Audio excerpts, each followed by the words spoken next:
What is a calorie? Okay, big question. I want to talk to you about a little bit today. It's the center of diet culture and health and weight loss and fitness space. People obsess over it. They count them all the time. They feel guilty if they don't like reach some goal about it. But what I want to do today is I want to give you an understanding of what a calorie is, plus 3 tips to get the balance right so you can lose weight without obsessing over calories and feeling guilty about it. So welcome if it's your first time here. My name is Reggie. I'm the founder of Fit for Freelance, where I build adaptive business leaders through compassionate health coaching. And we're having a special episode today because I know it can be a really confusing situation when it comes to calories. I basically want to show you what it is on a very special day for me today. A calorie is a measure of energy, just like an inch is a measure of distance. So it is just a thing, right? Let me break it down for you a little bit more. 1 calorie is the heat needed to raise 1 gram, about a milliliter of water, from 14.5 to 15.5 degrees Celsius. And a food calorie is actually a kilocalorie. It's 1,000 calories, and that's the heat needed to raise 1 kilogram, a liter of water, 1 degree, that same degree. So that gives you a little bit of context there. It's not really like an emotionally laden thing at all. People just tend to add that on culturally. It gets obsessed over, but it really is just a measure of energy. So that a large calorie, dietary calorie, nutrition calorie, what most people are just calling calories. Food calories are just a measure of energy stored in the molecules of the food that your body uses. And then I have a little bit of trivia for you. Carbohydrates, 4 calories per gram. Protein, 4 calories per gram. And fat has 9 calories per gram. That's going to be on every nutrition quiz that you ever take. And I might quiz you at the end of this to see if you remember. So pay attention. Also, something to note, alcohol is not a macronutrient. It's actually kind of like a poison that has 7 calories per gram. So you want to be careful about just drinking those. And the thing is, empty calories. What is an empty calorie? I had someone comment on my Facebook the other day, it was earlier today, about empty calories. Those are food sources that don't contribute balanced nutrients or satisfaction, right? So like a soda, alcohol, chocolate cake, these kinds of things, they don't have a lot of things besides carbs. So when you eat them, or besides calories, so when you eat it, you are just going to be hungry for more, right? If you just drink a soda, you're going to be hungry after that. So then you'll tend to take in more calories. The calories have no additional nutritive value, no vitamins, no fiber, that kind of stuff. Okay, so that's a little bit about empty calories. Leave a like if this is making sense. If this is like, oh, now I get like what a calorie is, because I know a lot of you out there don't know what a calorie is. So I wanted to tell you from my studies in nutrition education. All right, so food labels are based on a 2,000 calorie diet. If you ever pick that up and you read the back, at the very bottom, it says based on a 2,000 calorie diet. So you're probably wondering, how many calories do I really need? Don't worry, I got you. Dietary guidelines: women are likely to need between 1,600 and 2,400 calories per day, and men from 2,000 to 3,000. But that all depends on a lot of factors: how active you are, how big you are, how fast your metabolism is, how you digest foods, all that stuff can play a factor. So that's why when you look at those nutrition guidelines, those are just kind of guidelines. Unless you have a specific plan from your doctor or dietitian that's going to tell you exactly what you need, then you just want to use it as a frame of reference.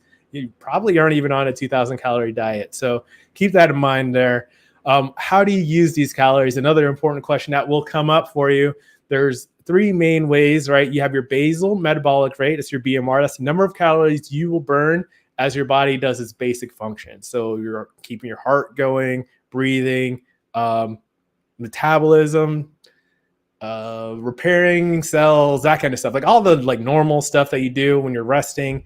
Your body is still using energy to do that. And so that's what that part is. The thermic effect of food, that's about, the basal metabolic rate is about 70%. This thermic effect of food, when you eat food, it actually, you use some of that energy to digest, absorb, metabolize, and store the remaining food. So that is a factor. It's about 10%. And then this is where this comes in handy. About 3,500 extra calories can be stored as 1 pound of fat. And really what I want you to do is to consider fat a source of energy reserves. Okay, so it's not like some miscellaneous spot. It's your body's adaptation to having more calories than it needs at a time. and then storing that as more energy, which is exquisite and amazing. And it's not like it saves up and then you get 3,500 and then it just drops it as a pound of fat. This is a gradual process that your body will flow through. So what you want to do over time is change your calorie intake, so you can adjust the amount of fat that your body is storing. Does that make sense? I trust it does. Let me know if it doesn't. I'll help you out. So activity / thermogenesis is about the last 20% of your calorie expenditure. And that's why you can't outrun a bad diet. You can't eat like a ton of junk food consistently and then think that a couple runs a day is going to have a huge impact on that, because it's only 20%. And then when you look at the activity levels for like a 30-minute walk, that's only going to burn about like 100 calories or something like that. So it's not like you are ever going to outrun a bad diet. You want to make sure that your calorie balance is good. And that is kind of the general guidance for weight loss. It gets overused a little bit, but the idea is calories in less than calories out, and you are going to be in a calorie deficit, and you're going to burn fat like that. So I'll put a link to a video where I kind of question this, because I think it's a little bit more complex, but the very like most simple part of understanding how a calorie is used in your body, that's going to be your general guidance here. So now I have 3 tips for you to monitor and improve, or just pay attention to your calorie balance, so you can lose weight if you're trying to do that.